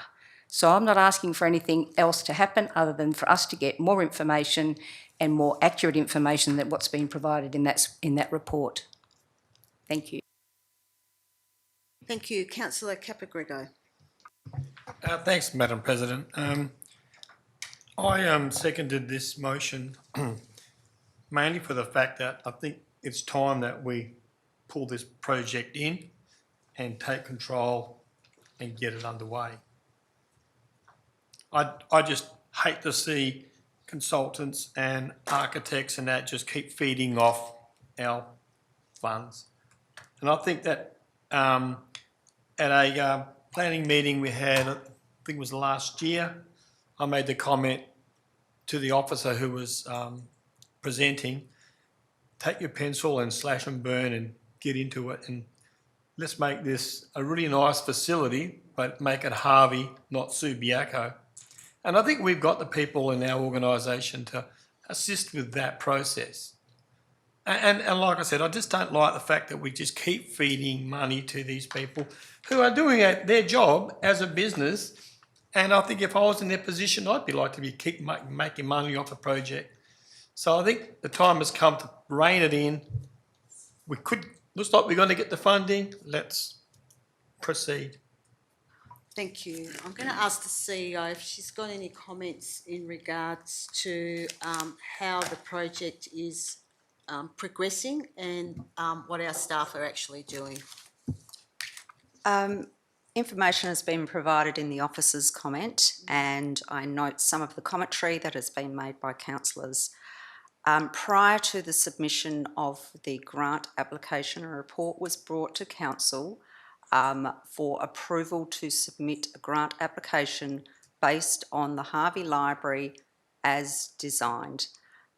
Council approved the submission of that. They also approved money being provided in the budget from the Shire to enable that to proceed. This project has gone through a community reference group which has Shire councillor involvement. It's gone through master planning, concept design, which was also approved by council on option 2A revised. So councillors had the ability through that process to be able to influence the decisions that were made and the information that was provided to them. In regards to the grant funding has been provided based on the design that was provided and the submission through the business case. There is no ability to be able to reduce the scope to enable that project to proceed in a different manner. We have received $6.1 million on a $14 million project. There is the ability to make design changes to incorporate stage 1, and that's what the business case was based on. In regards to the specialised skills that are required, there is a need when planning and designing to have specialised staff to input into that process. The funds have been developed through consultation with the community in regards to facilities required for the Harvey Community Precinct, beginning back in, I think, 2019, 2020, and we've gone through a wholesale process through engagement with architects for master planning, concept design and detailed design. In regards to being shovel ready, it is shovel ready. What is needed is to design so that there is access through the side to enable stage 1 to be developed as a standalone project. In regards to the size of the building, as mentioned, it went through a community reference group and those plans were adopted by council. It is not only a library, it is a community facility. In regards to the community multi-use and learning hub, that was a project only name which was provided to council to align with the grant submission guidelines and is not used throughout the information that is provided here as the officer's comment. The whole of life costings will be developed once the final design incorporating the external access through to the Harvey Community Precinct stage 1 is designed, and the business case was developed in-house with the exception of the cost benefit analysis because we needed to separate that out for stage 1 only. We have not incurred further costs with the architect, although we have been in discussions in regards to the future stage, and the design work that will enable this to proceed. Council has the decision here as to whether they want to proceed with the library project with the grant funding that has been provided, or to reject the grant funding and not build the library. It is Council's decision. Thank you, CEO.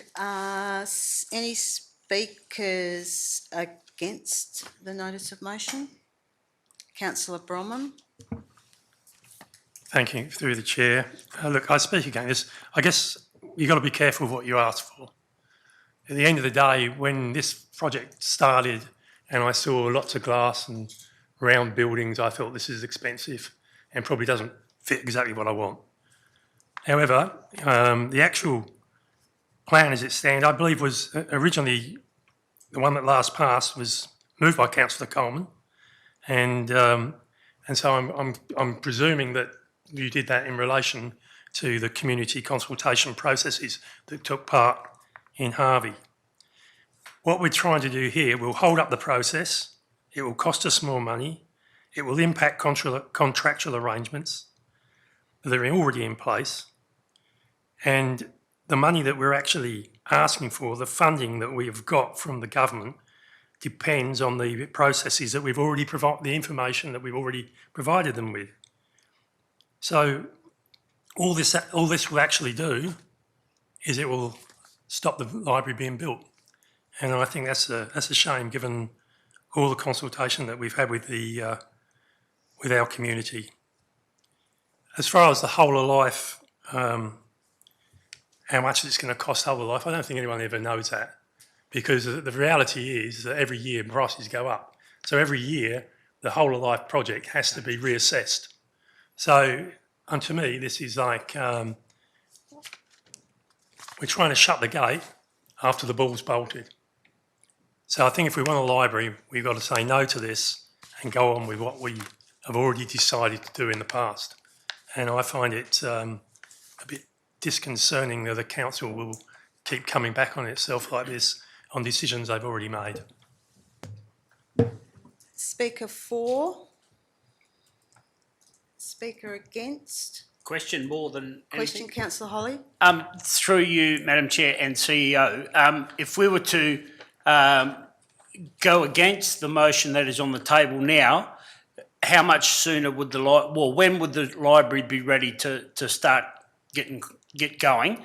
I probably sit on the fence a little bit here, but as Councillor Capagrego said, I think we've got to get things happening and make the community, give them something to talk about in a good way. The last thing we need is this library to be 18 months, 12 months or whatever down the track, and we still haven't got it. It's been a talking point since 2023 when I've been on, so I think we need to get it cranking. So I'll get your question, Yes, Councillor the Holly, question, to the CEO. Any idea on a timeline, CEO? The commencement date relies on the receipt of the funding agreement from the growing regions. So as detailed, I have been contacted by the funding body to say that that will be provided. Once that's provided, we need to check the milestones and send that back for approval and have an indication of when the funds will be forthcoming. So until we receive that, we have no definitive dates, but what we do need to do in this next stage is to have funds allocated for the architect to do the final design in regards to the external access, but that will only be progressed once the funding agreement is received. So work will commence, I would suggest, this coming financial year, but the exact timing will depend on those milestones as detailed in that funding agreement. Thank you.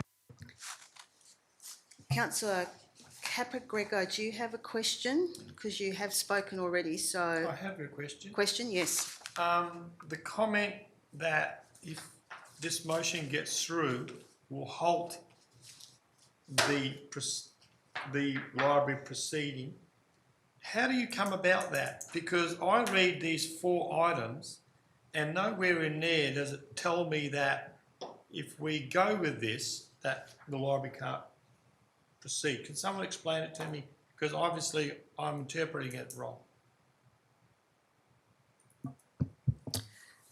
In regards to ceasing all further costs by the architect, I presume that it is really related to the comments that associate this notice of motion, particularly in regards to the support for the plans as currently outlined. Having them reviewed and re-endorsed by council, if there is any indication there that they will be changed, will mean that the project will not be able to be proceeded with in line with the grant funding agreement which we are potentially imminently going to sign, and which I had support from council through the previous resolution of council to proceed with. Can I just make a comment? Not really, councillor Capra-Grego. You don't want me to make a comment? I don't want you to make Okay. a comment, thank you. I have a question though. The requests in 2 and to the CEO, provide the latest plans, provide the business case and provide some costings committed. Can that be made available to councillors, or what out of that cannot be made available to councillors? Yes, there is comments here in regards to the right of access by councillors to information. The latest plans, as we've mentioned, have not changed since what has previously been discussed with council. Quite happy to redistribute those. The business case for the Harvey Community Precinct Stage 1 can be distributed to council. And in regards to the detailed costs committed or paid, we have provided the actual overall cost in the officer's comment, but quite happy to provide that information direct to councillors. Some of that, potentially, I would say, councillors, does not need a notice of motion, and a request of the CEO could have achieved the same. Thank you, CEO. I'm going to speak against this notice of motion then, purely on the fact that, councillors, we have been on a journey, and I acknowledge the frustration that we are feeling at the moment. However, we have approved the CEO to put in for that grant, Commonwealth grant application, which we were successful in, $6.1 million of a $14 million project. I don't want to jeopardise that at all moving forward. And the CEO has made that quite apparent that any review or changes to the current plans will or may jeopardise that funding moving forward.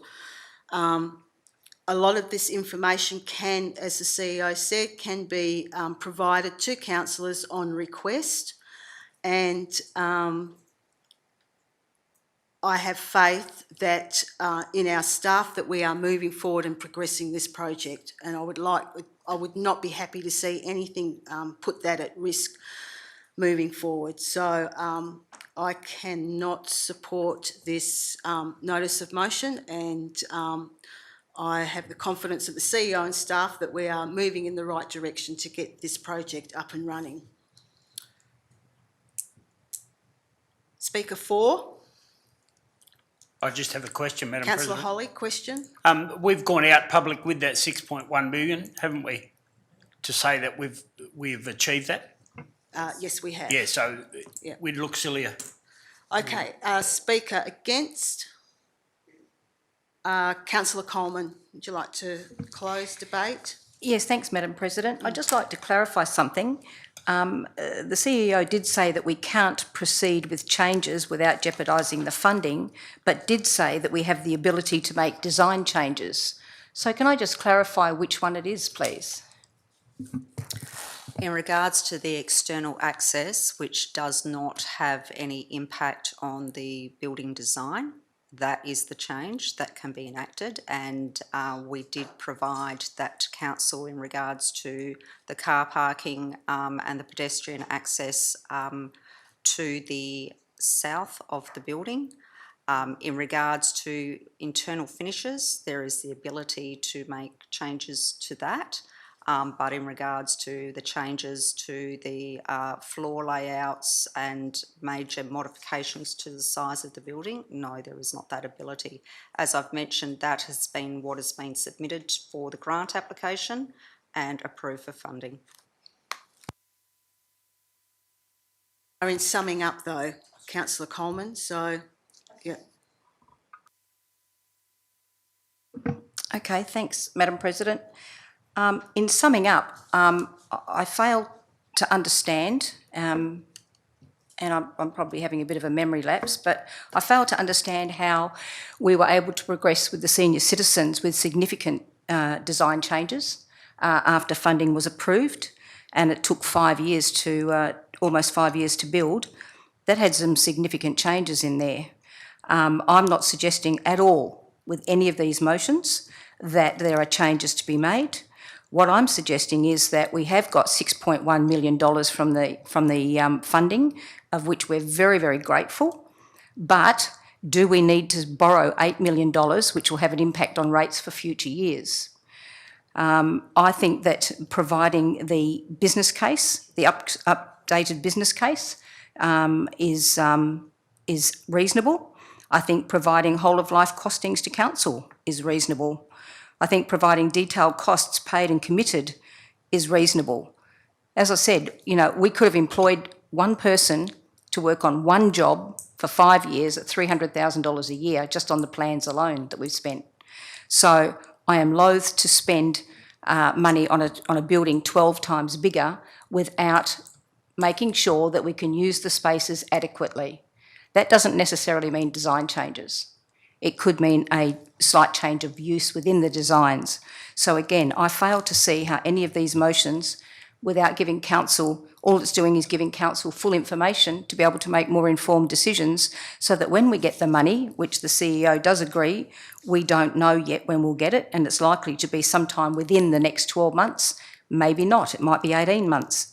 So we can proceed with these motions, we can proceed by being informed, and we can proceed with a really good direction without impacting any of the funding or jeopardising anything going forward. So I'd ask councillors to support this, please. Thank you, Councillor Coleman. Okay, councillors, we'll put this one to the vote. All those in favour? Against? Lost to 7. Thank you. Notice of motion for the following meeting is Councillor Carboni, who wants some fishing table down at Ridley Place. We'll let him talk about that one.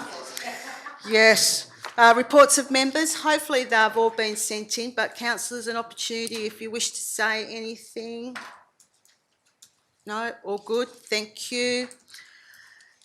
New business of an urgent nature introduced by decision of meeting is nil. We do have 2 items for behind closed doors. So do I have a mover? We go behind closed doors. Councillor Bromham, seconder Councillor Dickinson. Put that to the vote. All those in favour? Thank you. Yep, 9-0. Thank you.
We are. Thank you and welcome back for those that may be viewing.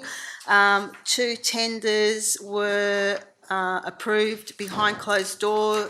Tender T012025 for the LLC Electrical Services Power Upgrade to ERG Electrics.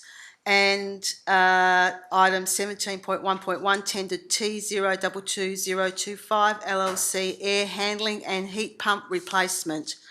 No tenders. No tenders. So the CEO is going to keep working on that one. All right.